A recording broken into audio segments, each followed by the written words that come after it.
Well, actually, it popularized the name Obama. That's one thing. But the thing that it damages a lot of people, a lot of things like the people's documents. I guess I will not be proud of it. He admitted that he may have accidentally sent it. Is Ramon Suspects. Onel De Guzman, Irene De Guzman, certain, I think Michael Bowen. certain Michael Bowen.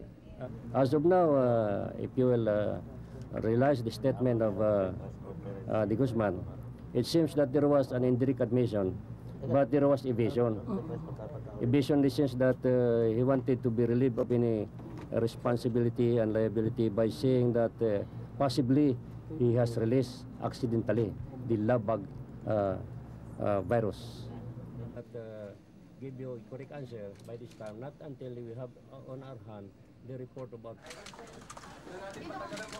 Dito na lang muna. Ay, dito lang muna. Dito muna, Ed.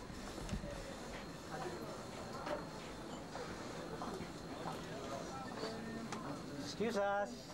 Pare, ano nyo yung flash? in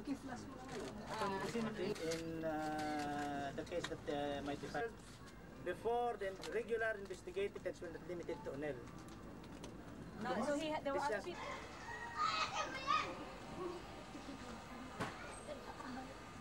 I hope that this will really go through legal ways of investigation. My surprise cannot be measured that such a thing affecting the international body of institutions negatively happened right here.